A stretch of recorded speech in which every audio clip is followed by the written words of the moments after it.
Greetings, Word Horde. We're here with an exciting option for you. A version of our podcast without any ads. That's right. No advertising interruptions, just the content you love, ready to go in your favorite podcast apps like Spotify and Apple Podcasts. It's another way to support the show, ensuring that we keep bringing you the word stories and language explorations that you love. Try it at waywardradio.org/ad-free. And it's affordable. For just a small subscription fee, you can enjoy A Way with Words uninterrupted, except by us. Plus, it makes a great gift. Know somebody who loves language as much as you do? Give them the gift of words. Easy to sign up, easy to enjoy. It's the same A Way with Words, just streamlined for your listening pleasure. Go to waywardradio.org/ad-free. Support us, support the show, and enjoy an ad-free listening experience. waywardradio.org/ad-free. Thank you. You're listening to A Way with Words, the show about language and how we use it. I'm Grant Barrett. And I'm Martha Barnett. In the Middle Ages, books were the rarest of treasures, painstakingly copied out by hand and often over many long years.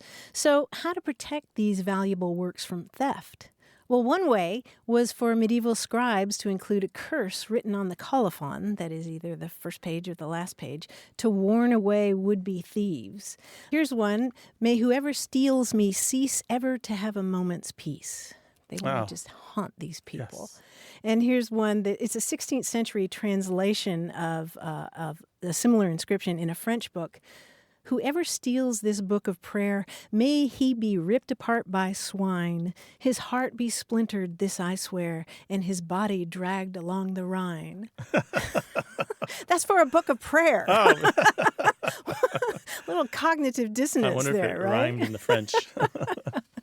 Yeah, but if you start looking for medieval book curses, you can find them. There's also one that's a hoax that's out there that somebody just made up to try to throw people off the track. But I mean, you think about it, how do you keep people from stealing your books? There were in those medieval libraries, sometimes you see books that have chains connected to the shelves, but I think the curses probably worked pretty well. You think they would work? I think they would. Books were a more potent thing than they had a power about them because they were rare and filled with magic. Well, and the curses themselves invoke divine intervention. In fact, there are Anglo-Saxon legal documents, wills, where people invoke curses on people just to make sure that nobody changes the will. A different time. A different time. I've always had the philosophy that if books go missing, I hope that the new owner of the book uses it for something. That's right. Or it ends up in a little free library or something, right? As long as they're using it for something that it's meant for. They're reading it. They're caring for it, appreciating it. Well, we'd love to hear about what you're reading or any thoughts you have about any aspect of language. Call us, 877-929-9673, or send your questions in email to words@waywardradio.org. Hello, welcome to A Way with Words. Hello, this is Carol Parkey in Clays Ferry, Kentucky. Hi, Carol. Welcome. What's up? Thank you. Yep. I have had a pondering for years over one of my grandmother's words, and the word is dasn't. And she used it with mild alarm when I was a child that I was out picking raspberries and not being gentle enough, or I touched the chain that was attached to a control for the furnace that dumped coal or pellets or whatever in. It was always a reminder to be careful and that we don't do these things. We dasn't do that, is what she would say. How long ago would this be? It would have been in the 50s. Okay. Okay, that sounds about right. Yeah, that does sound about right. My grandmother said it, too. She was a hillbilly from North Carolina, and she would warn us children away from things by saying, dasn't. You dasn't do that. And my dad would talk about that word, but he was joking when he used it. He would say, your grandmother used to say dasn't, but it's just a contraction of dare not or dares not. You dares not do that. Oh, dares not. Yeah. Wow, that makes sense. Yeah, and it makes sense, especially in dialects where you don't have such a pronounced R. You dares not do that. If you say that quickly, sometimes it can come out as dasn't. And I think you're right that it's more of an antiquated term. I mean, Mark Twain used it, and it's widespread here and there east of the Mississippi, but it's somewhat informal as well. Would you say this is archaic now, almost obsolete? If this is around anymore, we're talking people in their 80s and 90s, right? Yeah, and that's what I meant by my dad would use it, but he would be joking. Right. Well, these are Wisconsin people and 100% German. So, I didn't think it was a Southern colloquialism, but, isn't that marvelous? Yeah, it's not exclusively Southern. It's definitely common down in the South. Rural still in the United States, in a few places it exists. If you did a dialect survey, it might pop up, but boy, it is increasingly rare. All right. Well, I got another one that was a corrective. Nix-nutzen. Quit nix-nutzen around. No, that's your German heritage showing up, for right? sure. Yes, it is. And my grandfather, who was very quiet but highly observant, would regale us with tales of people or kids who had done something wrong, that they were really, not doing what they were supposed to, and he called them a dunna munna nickamullet. My goodness. What the? Exactly. Yeah. And of course, kids' ears perk up because it always went along with a good story of some sort. Oh, yeah. What's that word again? Dunna munna nickamullet. I've never heard that. Dunna munna Now you have. mullet? Like mullet like the fish or the haircut? I have no idea. Oh, my. But I'm curious now, do you use dasn't yourself or in a joking way? No. You don't? I just cherish it as a memory of my growing up with my grandparents. Isn't that so often the way with those old words? Yeah. And Yeah. I bet you're pressing the memory button for lots of other folks right now. Oh, good. Those memories are things to cherish. I think that in our fast-paced life, we just sort of slide by many things. And it's a heartwarming sort of thing to have those positive reminiscences. Agreed. Oh, Absolutely. It sure is. We call those linguistic heirlooms. Ah, absolutely. Take them out of the attic, put them next to your easy chair, and look at them once in a while, right? Well, I might start using it on my husband. Carol, thank you so much for the memories and for the call. Thank you very much. Take care. Bye-bye. Take care. Bye-bye.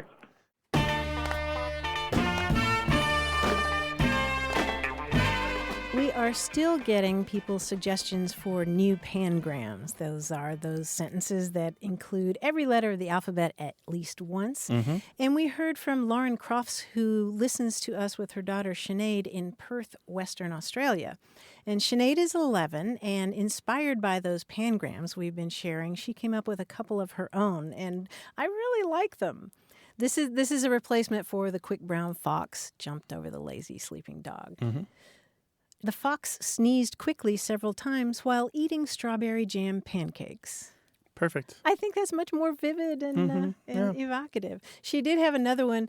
King Nebuchadnezzar built the famous hanging gardens just by the river Euphrates for his wife, Queen Amytis, granddaughter of Cyaxares.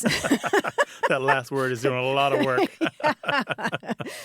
But I like the one particularly about the strawberry jam pancakes. Sure. Yeah. 877-929-9673. Hello, you have a way with words. Hi, this is Jesse Wisdom from Louisville, Kentucky. What would you like to talk with us about? So I went to New York City. It's my very first vacation on my own as an adult earlier this year. And I had been once before when I was about 12 or 13 years old, about 14 or 15 years ago.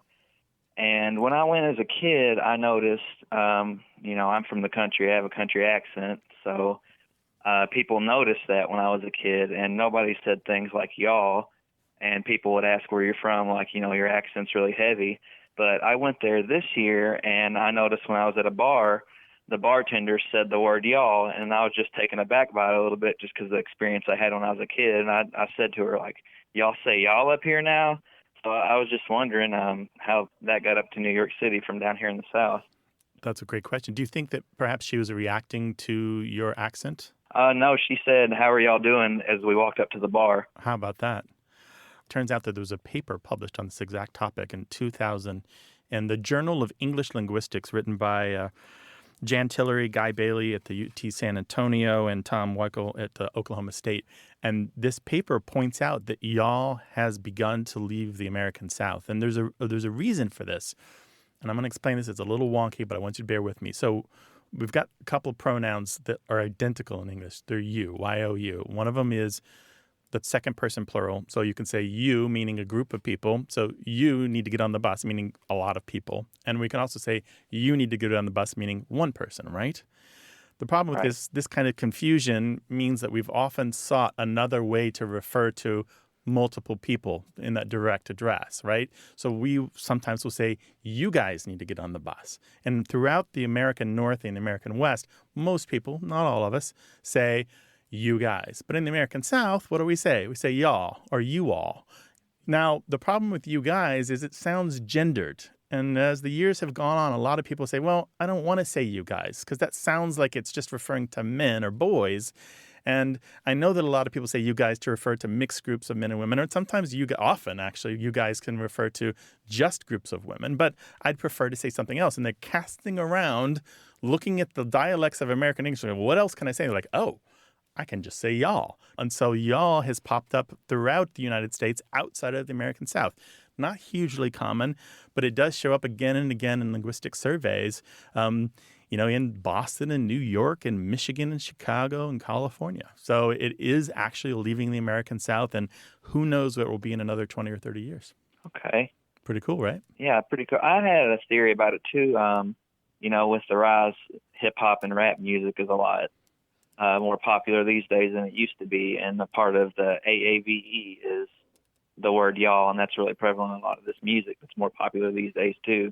I think that is a solid theory. No work that I know of has been done on that, but certainly hip-hop has spread a whole lot of other language into mainstream American English and outside of Black English, and I would not be surprised since AVE or Black English does have a lot of Southern American English features in it. I would not be surprised if it did bring y'all to the larger mainstream American English too. I would not be surprised. That's a great theory. Yeah, so bottom line is it's just so darn handy, right? Yeah, it solves the problem of you guys sounding gendered. It solves the problem of these two YOUs, these two U's sounding alike and being some confusion about whether or not you mean an individual or a group of people. It solves some issues. And the other thing is, and this is mentioned in that paper that was published in the Journal of English Linguistics in 2000, is y'all seems to be losing some of the stigma that it used to have. People used to think of it as being uncouth or rustic, and now it doesn't quite have that so much. Well, that's good for me because I just can't seem to shake not using that word. Oh, don't shake it. Yeah, don't shake it. Don't shake. Be yourself, man. Yeah, be proud. Be proud of that dialect. Jesse, I want to thank you for your call. Call us again sometime. We love these cross-cultural collisions and helping sort them out. All right, yeah, no problem. I'm really glad you guys had me on the show. Our pleasure. Thanks, Take care. Jesse. Go Cards. All right. Yeah, go Cards. Y'all have a good one. Thanks. Alrighty. Bye-bye. Bye-bye. Bye-bye. We were talking earlier about old curses scribbled into books to keep people from stealing them. Here's one from a book that was printed in 1632 in London. It goes, "Steal not this book, my honest friend, for fear the gallows be your end. For when you die, the Lord will say, 'Where is the book you stole away?'" That's a pretty good security system, wouldn't you say? Yeah, it's pretty good. Call us to talk about language, 877-929-9673.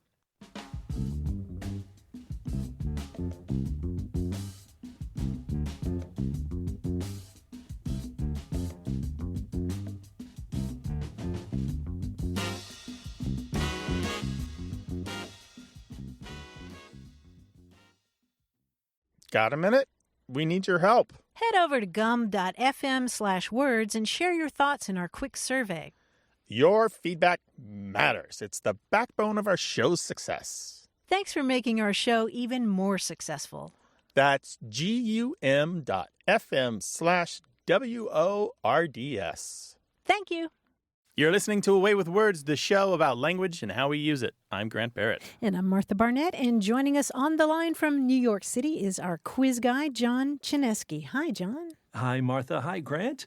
I have something very interesting to talk about today. You know what I love? I love Venn diagrams. You know what they are, right? Sure. They're two or more circles, each representing a set, that overlap where the items in those sets overlap. For example, if I have a circle representing male radio hosts, that would include Grant, and a circle representing female radio hosts, that would include Martha, and where those two circles overlap represents hosts of Away with Words. Of course, that's a Venn diagram. Now, this puzzle isn't about Venn diagrams.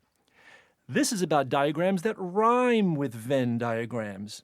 For example, I have here in my hand a map of the nearby wetlands, and that isn't a Venn diagram, it's a Fenn diagram. Oh, Lord. Okay. Got it? Yes. I'll describe the diagrams I have here. You can hear them. I have them right here. I'm painting a word picture right here.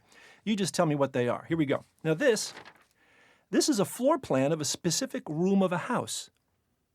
A den diagram? A den diagram. Yes, perfect. How about this one? This is a chart of eggs by size, weight, and color. A hen diagram. A hen diagram. Yes, very good. Let's look at this one. These are the specifications for a male doll for children. A Ken diagram. Yes, a Ken diagram. Nicely done. Let's see. What do I have here? This is the migration patterns of a small songbird. A wren diagram. A wren diagram. Yes. Let's see what's next. Here's a list comparing the box office earnings of actors Affleck, Stiller, and Kingsley. A Venn diagram. A Venn diagram, yeah. Well, that's very interesting. Look at that. Okay, let's see what's next. Oh, this is an elevation, or rather the lack of elevation, of a long, deep valley. A Glenn diagram? A Glenn diagram, yes. What's this? These are instructions for engraving a portrait of Alexander Hamilton for use on U.S. currency. A 10 diagram. A 10 diagram, yes. Let's see. This is a chart of the estimated gene counts in a human Y chromosome. A men diagram. Men diagram, yeah. How did I get a hold of that? I have no idea. Let's see. What's this? Oh, this is more like it. This is a map of meditation centers used by practitioners of a school of Mahayana Buddhism. A Zen diagram. A Zen diagram, yeah. Oh, and here's the last one. This is a census estimate of a certain Scandinavian boy's name. A Sven diagram. A Sven diagram, yes. Well, I have to go home and organize all my diagrams now, so that's it for me this week. Nice talking to you guys. All right. Thanks very much. We appreciate it, John. It's always a pleasure to talk with you and take your fun quizzes. And thank you for the softball one this week. Thanks, John. Bye-bye. Bye. You can join us on the radio with your language questions, 877-929-9673. Email words@waywordradio.org or talk to us on Twitter @WAYWORD. Hello, you have a way with words. Hello, this is Joanne from Virginia Beach, Virginia. Welcome, Joanne. What can we do for you? Well, I had a question. I grew up in England, and every summer we would go to Devon to visit my grandparents and my mother and father and my brother and myself. And when my brother was in a bad mood, he would get very mopey. And my grandfather would say to him, "Get that black dog off your back." And, I've wondered about that phrase forever and ever. And my husband seems to think it comes from Winston Churchill time, or maybe the First World War. My grandfather was actually a veteran from the First World War. He lost his leg. But he was very active. So black dog for a bad mood is how it was used in your family. Well, their family. We never used Their it. family. Gotcha. Black dog has a long history of several hundred years being used to refer to a depression or a funk or a dark mood or this unsolvable pessimistic outlook on life. And in the modern times, it has been associated with Winston Churchill, who often would lock himself away in dark rooms with the curtains pulled, although apparently one source claims that he rarely used the phrase, it was used in reference to him himself. And there was one letter, I think, a private letter that was only finally published in the 90s where he used it. But we have printed citations for it back into the 1700s. One source, although I don't have the citation for that, credits the idea of a black dog meaning a depression or a funk back to the Roman poet Horace, back to 50 BC. But again, I haven't seen it. So it's got a long, long history. Why a black dog? I don't know. I think we may be talking about the idea of a dangerous animal, something that's a burden to you, a dog on your back is just not something that you want. They're not easy to carry. Maybe when They're the dog heavy. is just sort of upset with something, he'll slurk around or, not be very happy. Yeah, I think the Horace reference, some people mistranslated the term into black dog when it should have been something more like dark companion. There we go. Yeah.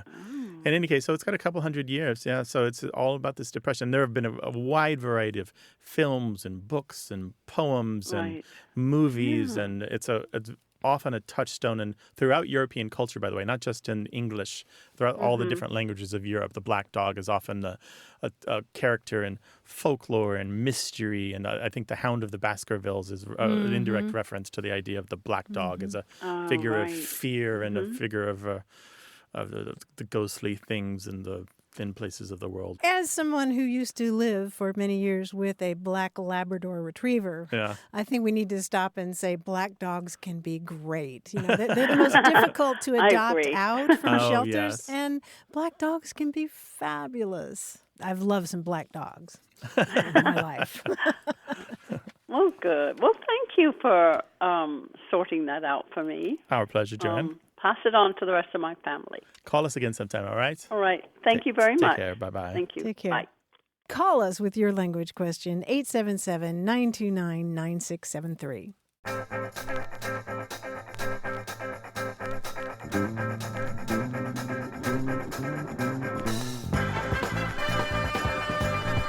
Maybe everybody else already knew this one, but I just learned the term 11 o'clock number.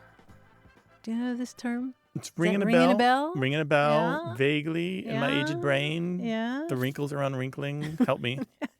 It's a theater term. An 11 o'clock number is a big show-stopping song that occurs late in the second act.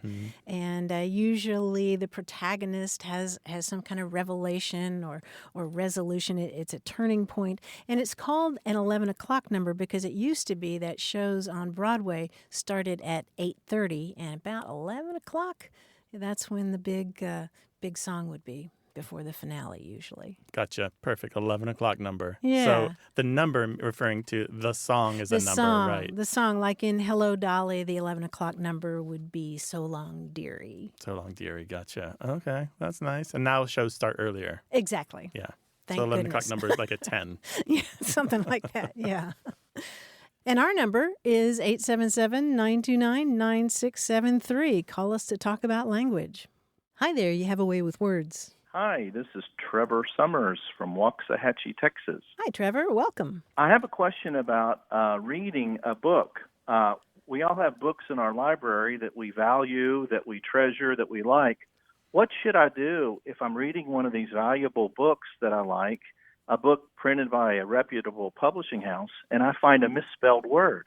Oh, boy. Should I do nothing, or should I email someone or write someone? I'm never sure what to do because it always kind of taints the experience. What do you think? Is it a current book, a recent book? Yes, current enough. Okay.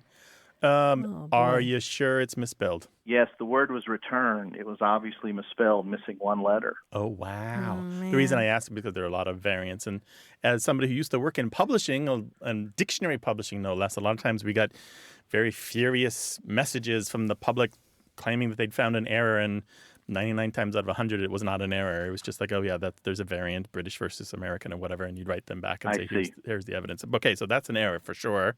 But no matter how many editors you add to the process, there are always mistakes. Now, you might say to yourself, well, I read a book and there were no errors in it. And what I'm suspecting is when I find a book doesn't have errors, almost always it's a book that I really enjoyed. It's a book that caught me up. The writing was beautiful. The story was tremendous, and I was just enthralled, and I just probably glided over the errors and didn't notice them because the book was so stupendous. And so there were probably errors that I just missed. So most books, nearly every book, has an error or two or many errors in it. And so my point is to say errors are really ordinary because we're human and we have failings, and it's really hard to get them out. It's really hard not to have errors. Grant, I'm really glad to hear you say that because, Trevor, my first book had an error on the third page, and it was so painful. You know, here I am, 28 years old. I'm so excited. My first book ever, and they spelled North Carolina, North Carolina. And it was like 3 pages into the book. I was devastated. It was really painful. I don't remember anybody writing me about it, but, you know, I mean, that one just was glaring. It's sort of like, you know, you talk to professional tennis players who don't remember their big victories, but they remember their losses. I used to keep a book about the history of computing, not because it was a particularly useful book to me, just because it had an error on the first page of the first chapter, the first paragraph, and the first sentence. Ouch. And I just could tell because having been an editor that was probably introduced by a last-minute edit. You know, they didn't go through the usual checks. Somebody just did it right before sending to print. Anyway, Trevor, all this is I'm just hoping to relieve your tension here. Is it working? Yes, I mean, we need to be reminded we're all human, and you know, we have books that we value, some we treasure, and whenever you see that one thing, it just kind of puts a different spin on it. It doesn't lessen the value, but it does make one scratch your head. All right, so what do you do with the error when you find it? Well, I reread it a few times to make sure I'm not missing something. Good. I may look at the front of the book to see when it was published, whether it was 5 years ago, 10 years ago or more, maybe a first edition or something. And I may reconsider or review who the author is and what direction they were going in, but still, if it's just misspelled, I keep reading and I enjoy the book. I just wonder if there's anything I should do. So here's what you can do. There's a couple things. If it really galls you and you feel like you're going to help the future editions of this book, that this book is so good that you are going to make the world and this author better, you can contact the publisher. And I recommend you just go to their website, find maybe the publicity or the marketing people because they're used to dealing with the public, and send them a super polite email. What you want to do is say something like, I enjoyed your book, great fun, what a treat. By the way, there's a little thing, thought you might want to know, keep them coming, looking forward to the next one, your faithful fan, blah, blah, blah. And you got to do that whole butter their bread a whole bunch because writers have very tender souls. Yes. And typically the publicity people know how to reach pretty much everyone in the company because they work with everyone in the company. Typically the publicity and marketing people will get your message, but be super polite and just say, look, I just thought you want to know if you reprint this, there's an error that you might want to fix. So you suggest using email rather than tweeting. It's sort of the same thing when you're wondering about whether you should correct somebody's grammar. I mean, if you're going to do that. Privately. Yeah. I mean, are you going to gain public points by tweeting it? What do you get out of that? I mean, if it's the only way that you can reach them, but what publisher doesn't have a website, right? They all have a website. Right. With an email address or a contact form, right? Yeah. So, Trevor, do you feel an obligation then to go forth and send emails to publishers now? No, I think I'll do what you said. I'll look to see, was it a reprint? And it might have been, but I think I'll just take it on a case-by-case basis. As you pointed out, it is rare, but if there's another printing on the horizon, on the agenda, then maybe that would help them. So I really think I'll just take it on a case-by-case basis, but it's nice to know there's something you can do, if nothing else, just to improve the future product. Mm-hmm. One last thing. If you read books on Kindle, I have been told that if you highlight passages in a ebook that you buy from the Kindle store, that publishers do see the aggregate highlighted passages, the ones that are highlighted the most by the readers, and do pay attention. So if everyone highlights the errors a lot in books, it is possible that the editors will see that and perhaps correct the things when they notice that they're highlighted because they're wrong. Very interesting. Yeah. Trevor, thank you so much for calling. Thank you. All right, take care. Take care. Call us with your language question, 877-929-9673. Hello, you have a way with words. My name is Violet Strong, and I'm calling from Scienceville, Indiana. Welcome to A Way with Words. Hi, Violet. What can we help you with? I was born in Kentucky, and I say sprinkles, and everybody else says sprinkles. Can you tell me more ways it's pronounced? All right, so let's get this clear. You're from Kentucky, and you say, what do you say?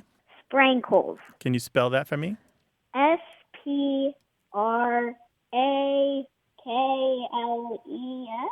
So Sprankles, like the things that you put on top of a cupcake, right? Yes. Okay, great. Okay. But everyone else, they're not from Kentucky, and what do they say? Sprinkles. Okay. Okay. So Violet, where did you grow up in Kentucky? Lexington, Kentucky. Okay, right there in the middle of the bluegrass. And so how long ago did you move to Zionsville, Indiana? 4 years ago. 4 years ago. Yeah, and you'll find that when you sometimes when you move from one town to another, people speak a little bit differently. And it sounds like you learned this word about something you really like and really care about, maybe from your family or your friends in Kentucky. And they just say it differently when you're in different parts of the country. So, they're like a right or wrong answer between sprinkles and sprinkles? Well, that's a very good question. Well, when you're writing it out, you want to use the letter I and not the letter A. It's Sprinkles. And you and your family just pronounce it differently. Yeah, so when you're talking to your family, pronounce it the family way. If people give you a hard time, you're going to have to decide on the spot whether or not you want to sound like everybody else or sound like yourself. Okay. Yeah. What do you think you're going to do? Let me just say sprinkles, and if anybody asks about that, I say I'm from Kentucky, and I say sprinkles. There we go. Right That's on. it. That's the answer. Good decision. Perfectly put. Thank you for calling us. Bye. Take care of yourself. Bye, Violet. Bye-bye. Thank you.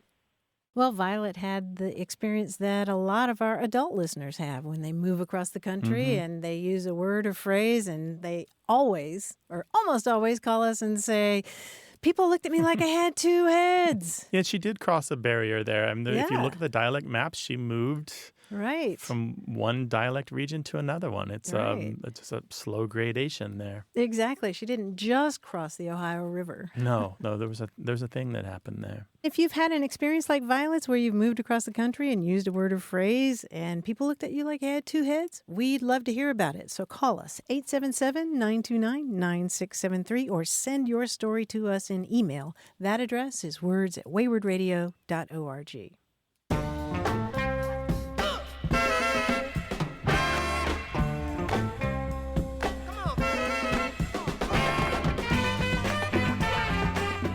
We were talking earlier with Trevor about what one should do if one sees a mistake in a book, a typo or something like this. And I just saw this tweet from Allison K. Williams, who tweets at Gorilla Memoir. And she wrote, "It's a truth universally acknowledged that a typo missed by two editors, a book designer, and a proofreader will be seen instantly upon the author opening their first copy of the printed book to a random page." Yes, it's true. Allison, we feel your pain. It's true. So I worked in a museum for a few years. We had this rule when we worked, like, not to open our printed materials. Once they're printed. Go to the exhibit opening and do not open the materials that you worked on for 6 months. Just don't open them. You know, that's really good advice. If it's printed, on to the next thing. 877-929-9673, or talk to us on Twitter at WAYWORD.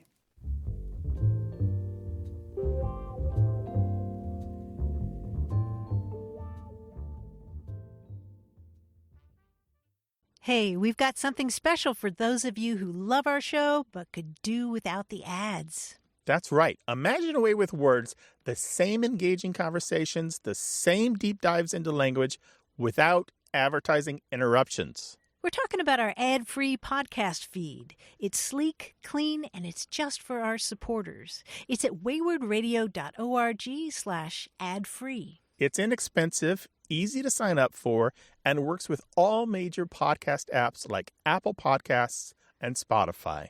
It's an affordable way to support the show and get a seamless listening experience. And if you're feeling generous, why not give a subscription to another Away with Words fan? That's waywardradio.org/ad-free. Sign up today. Your support means the world. waywardradio.org/ad-free. Thank you. You're listening to Away with Words, the show about language and how we use it. I'm Grant Barrett. And I'm Martha Barnett. I'm having the best time going through a book called A Velocity of Being. It's edited by Maria Popova and Claudia Bedrick. And we've talked about this book on the show before, but I just have to talk about it again because it's so wonderful. It's this dazzling book of letters to young readers. And each letter is paired with this exquisite illustration from a whole group of different artists. And the people who write these letters to young readers include Yo-Yo Ma and Jane Goodall, Ursula Le Guin. Tim Ferriss talks about how he was bullied as a kid and found refuge in books. David Byrne, Amanda Palmer, all these people from different walks of life and a lot of writers that we all know and love. Another letter is from Shonda Rhimes, the television producer, and she writes about how as a 12-year-old, she was the new girl in school and extremely lonely. She wrote, "I spent a lot of time alone, except I was never alone. I always had a book in my hand. If you have a book, you don't need to bend and twist to fit. You're there. You're in. You crack the spine, and you're a welcome member of the group." And I wanted to share the entire letter to a young reader from Anne Lamott. It goes, "Hi, you. I really want you to hear what I'm going to say because I think it is the truth, okay? I'll make it fast. If you love to read or learn to love reading, you will have an amazing life. Period. Life will always have hardships, pressure, and incredibly annoying people, but books will make it all worthwhile. In books, you'll find your North Star, and you will find you, which is why you're here. Books are paper ships to all the worlds, to ancient Egypt, outer space, eternity, into the childhood of your favorite musician, and the most precious, stunning journey of all, into your own heart, your own family, your own history and future and body. Out of these flat, almost two-dimensional boxes of paper will spring mountains, lions, concerts, galaxies, heroes.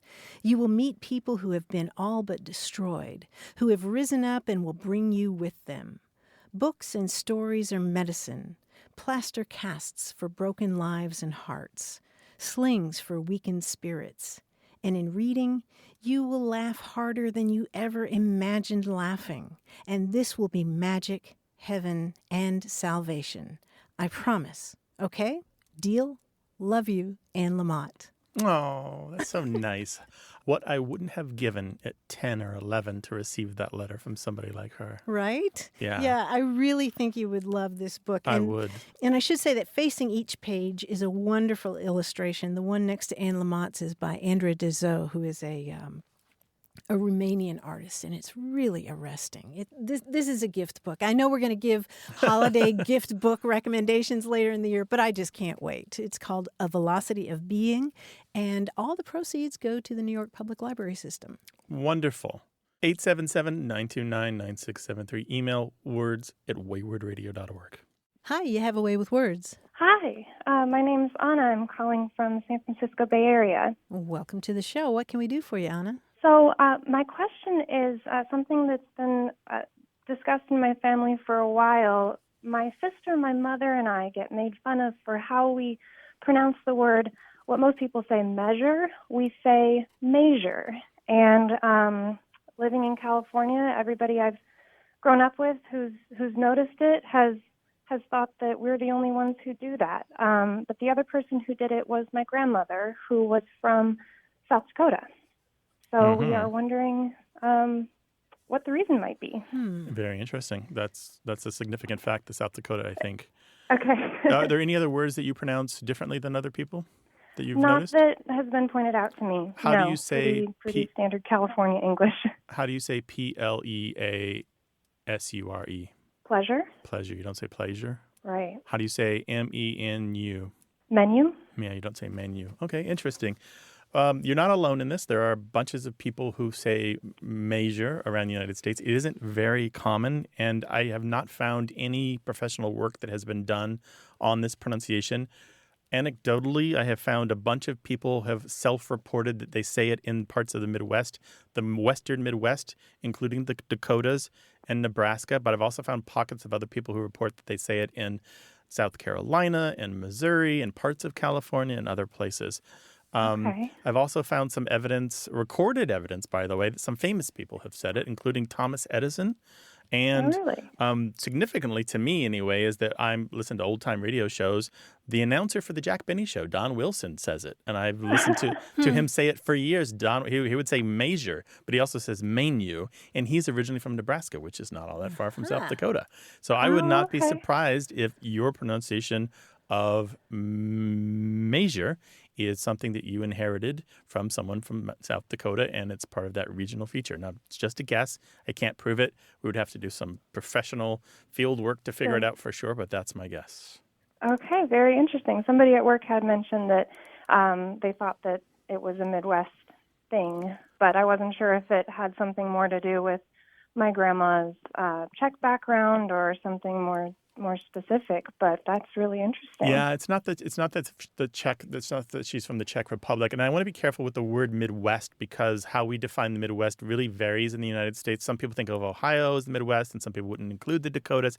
We're talking about the Great Plains states. We're talking about the Dakotas and Nebraska mostly. But like I said, there's self-reported data. If you Google this on the internet of people from different parts of the United States who claim that they say it or that they know people who say it. So again, I don't know of any professional study that has been done on this pronunciation. It may exist, but I don't have it. But the good news is you're not alone. Yeah, you're not alone. That's good. It's not unusual to find people who have an idiolect. The idiolect means your individual pronunciation, the collective body of how you say or how you speak. It's not unusual for people to have these like one-off pronunciations that differ from the people around them. It is a little unusual for it to occur kind of in family patterns. Often our pronunciations as children come from our peers, our classmates, and our friends, and not from our parents as much. But again, you're not a rare beastie here. Okay. Well, that's good to know. I can prove some people wrong who have made fun of me. Oh, yeah, absolutely. I hope it doesn't keep you from saying that word. No, not at all. Oh, good. I do think of it most times I say it, though. And if I'm in a new group, sometimes I say it with the E sound just so it we can move on and not focus on it. Well, Anna, thank you for your call. We appreciate it. Thank you so much. Take care. Bye-bye. Bye-bye. Bye. Measure instead of measure. Mm-hmm. If you say measure instead of measure for MEASURE, call us, tweet us, or email us. Ooh, Thank data you. collection. We love it. 877-929-9673.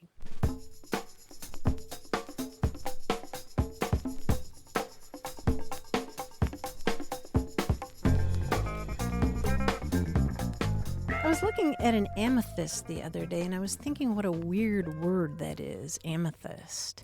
And as I suspected, it comes from a Greek word, amethystos, which literally translates as not intoxicating. The A there means not, and the methus in that Greek word means wine. It's a relative of English mead. Mm-hmm. And the reason is that the amethyst in ancient times was considered to be a stone that would keep you from getting drunk if you drank too much. Did it actually? I'm going to try that tonight, and I will get back to you. Oh, Drunken Martha is something I've got to see. 877-929-9673. Hello, you have a way with words. Hi, my name is Rafaela Strassnagel. I'm calling from Wisconsin. Hi, welcome, Rafaela. What can we do for you? Well, I'm calling because I've noticed that my husband and myself, I should speak more for my husband, he's not here to defend himself. We've noticed that as we learn Spanish, we've been learning Spanish officially since 2008, it really affects our mother tongue, which is English. And it creates interesting challenges like I can't spell as well as I used to, or sometimes I find myself transliterating from Spanish to English. Like instead of saying I'm cold, I'll say I have cold or something strange like that. And I was wondering about how learning a new language affects your mother tongue. So 2008, are you learning this just to have the language, or is it part of your work or your schooling? It's part of our faith. Your faith. Okay, We're in gotcha. a Spanish congregation. So do you speak Spanish and English on a daily basis? Yes. Okay, yes. good. So these are two languages that you live in. Yes. Okay. Daily. So that's an important part of the conversation, right? Because that's the only way that really happens, where one language starts to intrude upon the other one. What's really interesting is you've discovered what all new language learners do, is that your first language, while it feels at first like this concrete foundation that cannot be moved, is malleable or even fragile. It's a thing that can easily have holes poked in it. And that's kind of alarming when you think about that. You thought that it was unchangeable, and it starts to feel a little frightening sometimes. Do you feel that way? Sometimes, yeah. And then oh my word, I was a good speller. What happened? But do you feel that it's worth it? Oh, for sure. Yeah, I do too. Definitely. For sure. I definitely. There's a website I want to refer you to. It's called languageattrition.org. That's languageattrition, ATTRITION.org. And it's run by Monica Schmid, SCHMID, at the University of Essex in the UK. And she's an expert on this stuff. And language attrition is the idea that when you learn one language, another language kind of goes away, or it becomes modified, or it changes. And part of the website talks about what you can do to mitigate that language attrition. And she debunks some common myths, some of the myths that people persist in believing even though they're not true. For example, some people believe that if your family moves to another country, you should only speak the new language in the new country at home. For example, I don't agree. Yeah, I know, but a lot of people believe, for example, if you left the United States and moved to Mexico, that you should only speak Spanish at home. And it turns out, in order to keep both languages going strong, you should speak English at home and speak Spanish everywhere else, or wherever Spanish needs to be spoken, because you need to learn to separate the two. You need to practice that. And that's the other thing. You have to make those mistakes in order to situate yourself and situate those language identities. It's about those identities. Anyway, those mistakes are normal, and they're always going to happen, and they're not going to go away anyway. Right. So the website is languageattrition.org. She's going to offer you some relief, I think, about the situation that you're in. The other thing is, even after you go to languageattrition.org and you've kind of read its material and kind of exhausted what Monica Schmidt has to say, search that term on the internet, language attrition, and you'll find much deeper stuff to look at. There are other exercises you can do, other material you can do, and more things that you can do to work on keeping your English strong while improving your Spanish. I just think language is alive, which I've learned a lot Right. from listening to your program, and it's always changing and growing. I speak fairly well in Spanish, but I'm always learning. And I'm always learning from those around me. And I need to learn better street Spanish, too. Yeah, the textbook Spanish is one thing, and the street Spanish is a whole other thing. Oh, my goodness, that's so true. That's so true, right. Rafael, it's great to talk with you. It's a pleasure talking with you, too. Okay. Thanks so much. Hasta luego. You too. Hasta luego. Bye-bye. Ciao. Bye-bye. If you have a question about language that you'd love to talk with us about, we'd love to talk with you. So call us 877-929-9673 or send an email to words@waywardradio.org. Hello, you have a way with words. Hi, this is Darcy calling from North Pole, Alaska. From North Pole, Alaska. Wait, didn't we have one from there recently, too? We did. Oh, North Pole, Alaska. We did. We're just full of questions. I love it. Great. So you're near Fairbanks. Yes. Cool. Well, welcome to the show, Darcy. What's on your mind? Well, I just had a question about a family saying that I've been hearing since I was a little kid, but it sounds like, as far as I can tell, no one else that I know has ever heard of it. It's something that my grandparents used to say to us when we were kids, when we'd ask for something or ask to do something that wasn't going to be possible. My grandpa would say, "You may want horns, but you'll die mole-headed." And I thought it was a normal thing until recently I said it, and people give me this quizzical look like, "What are you talking about? Where did you hear that?" So let me get this straight. You're doing something mischievous or demanding something? Not necessarily mischievous, but maybe you want a piece of candy when you haven't had dinner yet. Okay. And then he says, You may want horns, but you'll die. What does he say? Mole-headed. M-O-L-E, like the letter M is in Mike, letter O is in Oprah, the letter L is in Leonard, the letter E is in Elmore. Well, I'm not quite clear on that because I've never seen it spelled. Okay. This is To me, what, it okay. sounds like mole, like M-U-L. Okay, okay. Oh, that's perfect. That's perfect. Because I think there's a misunderstanding here. I think there's been a game of telephone taking place. Because the usual expression is either butt-headed, like B-U-T-T, or bull-headed, like B-U-L-L. You may want horns, but you'll die butt-headed or bull-headed. But I could totally see how bull-headed could become modified to sound like mole-headed, M-U-L-L, or mole-headed, M-O-L-E. Okay. So it's common enough that it appears in the writings of Zora Neale Hurston. And you'll find it pop up here and there. It's not that common an expression. You can't Google your version of it, but you can Google you're going to die butt-headed or die bull-headed, and you'll find a few people have said it here and there on the internet, and books and literature and newspapers and that sort of thing. And generally, the whole idea is behind the expression is you want a thing, but it's not going to change your basic nature. You know, you may want this, but you're still gonna be basically who you are and what you are. Sure. And what does the name butt-headed or bull-headed mean? Is it referring to an animal? Bulls have horns, so. It's kind of a mix of metaphors here. One of the ideas behind it supposedly is the idea of being butt-headed is that you don't have horns. If you talk about a cattle that is butt-headed, it means its horns have been sheared off or it doesn't have horns to begin with. The other idea of being bull-headed is the idea of being stubborn. So it's a mix of multiple expressions where it's kind of been corrupted all along the way. But the general idea here is that you want a thing, you're not going to get the thing, you're still going to be the basic stubborn person that you are. Oh, it just doesn't sound very positive. Like no. You're kind of putting the person down when you say it. Well, he's calling you a butt-headed child, basically, right? But he said it in a joking, jovial, fun, teasing way?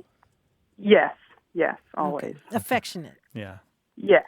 Okay. I got to say, I'm really surprised to see that this expression is still out there and circulating in the world.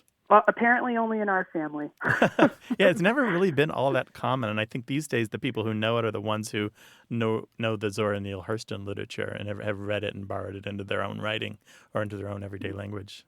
Well, thank you guys so much. I will let my grandpa know what you guys told me. Awesome. Thank you. Call us again Darcy. sometime. I appreciate it. Have a good day. Well, if you know that expression, you may want horns, but you'll die bull-headed or butt-headed, give us a call, 877-929-9673, or email words@waywardradio.org, or heck, call us about anything. And you can talk to us on Twitter at WAYWORD. Thanks to senior producer Stephanie Levine, director Colin Tedeschi, editor Tim Felton, and production assistant Caitlin O'Connell. You can send us a message, subscribe to the podcast, get the newsletter, or catch up on hundreds of past episodes at waywardradio.org. Our toll-free line is always open in the U.S. and Canada, 877-929-9673. Or send us your thoughts to words@waywardradio.org. A Way with Words is an independent production of Wayward Inc., a nonprofit supported by listeners and organizations who are changing the way the world talks about language. We're coming to you from the Recording Arts Center at Studio West in San Diego, California. Thanks for listening. I'm Grant Barrett. And I'm Martha Barnett. Until next time, goodbye. Bye.